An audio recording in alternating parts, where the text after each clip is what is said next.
Hi, it's Alan Richardson again with evidence number 56 of 1,000 evidences for the LDS Church.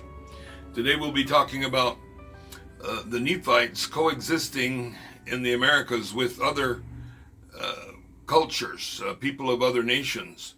It's been a widespread understanding or an impression that many Latter-day Saints have that Nephites and Lamanites were the only people living in the Americas, and even from the beginning, in the days of Joseph Smith, he and others have always maintained that the Nephites and Lamanites were not the only inhabitants of this hemisphere. There are people that say that many of the people that came to America came by way of the Bering Land Bridge. I think it's a strait now, but at one time they may have crossed over by land and populated the Americas from the north. Thor Heyerdahl has found evidence, and he believes that the Egyptians came over into the Americas. He had the not only the Kon-Tiki expedition, but the Ra expedition, where he sailed from Egypt to the Americas. And there's been others. There's some people that say the Chinese sailed over and made it as far as North America in their junks or their own seafaring crafts. And this is also evidenced in the Book of Mormon. It says in the Book of Mormon that their population grew so quickly, it's hard to believe that it was just one little family. A few chapters after their arrival and after the separation of Nephi from his brothers, Nephi and a few family members, they talk about wars. Now, if there had been family differences, I don't know that we would logically call it a war. This is not likely, and there are people, scholars, who have suspected that Laman and Lemuel may have picked up additional wives when they passed through Arabia. In fact, there are many similarities between the Native Americans and the Arabian people. We may do that as another evidence, but all the way through the book of Genesis, there were, whenever one of the prophets had a son that was going to get married, they always, especially with the case of Abraham, you've got to marry someone among our own people. This is the main tradition of our fathers. Well, when in the Book of Mormon, Lehi laments that Laman and Lemuel have broken the traditions of their fathers. That tradition most likely meant the marrying within their own culture. And so this could be an indication that they picked up extra wives in the Arabian Peninsula. Book of Mormon tells of people coming to this land from other countries in 2 Nephi chapter 1, verses 5 and 6. And he says that if the Nephites, did not live right, the Lord would allow other nations to smite them. Clearly an indication that other nations are going to be able to or be over there in order to do the smiting.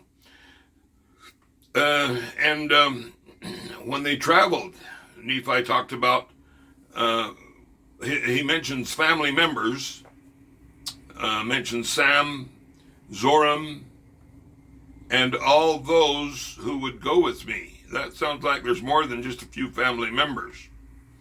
The Book of Mormon also says in 2 Nephi chapter 6 that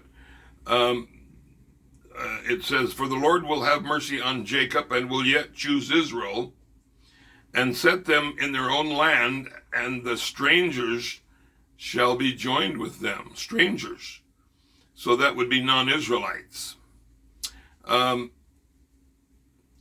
So we have a few years after Lehi's arrival, in the book of Jacob, the prophet Jacob laments that the people were doing abominations by marrying many wives and concubines. Now, if it was just a few family members, where did all these wives and concubines come from? This is a clear indication that there were other people here. And in the allegory of the olive tree in Jacob chapter 5, it talks about, it seems to indicate that they're non-Israelite roots or other people that would be grafted. There was a man among the Nephites who, I think his name was Sherem. Yes, Sherem. This is in Jacob chapter 7. Obviously was not a Nephite, but he had a perfect knowledge of the language of the people. Jacob crossed the ocean with his father. Their extended family could not have been so large that Sherem could only have heard of Jacob, but had never had an opportunity to meet and talk with him. In the city of Ammoniah, a city within the Nephite lands, Amulek introduced himself as a Nephite. Well, if everybody was Nephites, why would he have to say, I'm a Nephite?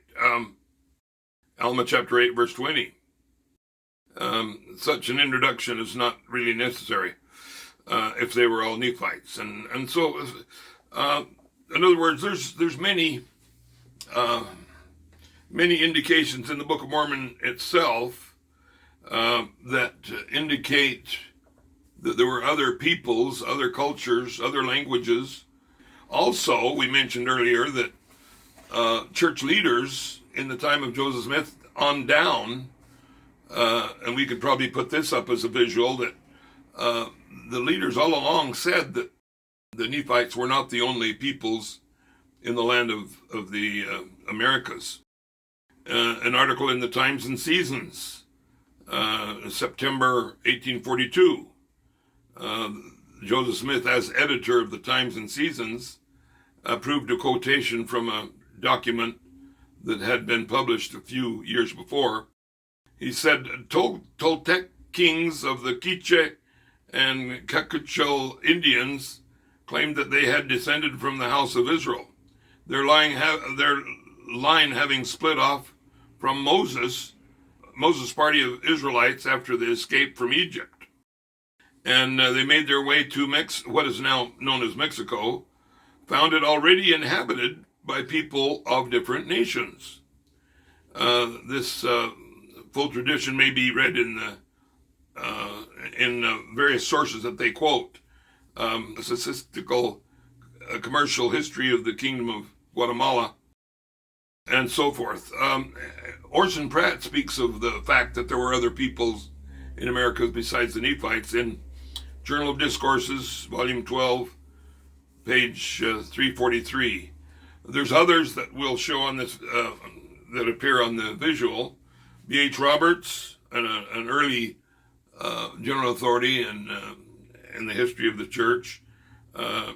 Jan M. Shodal, a scholar, one of the early LDS scholars. Anthony W. Ivins, a scholar and historian, made similar statements. John A. Widsoe, Elder Richard L. Evans of the Quorum of 12, and Elder McConkie, etc.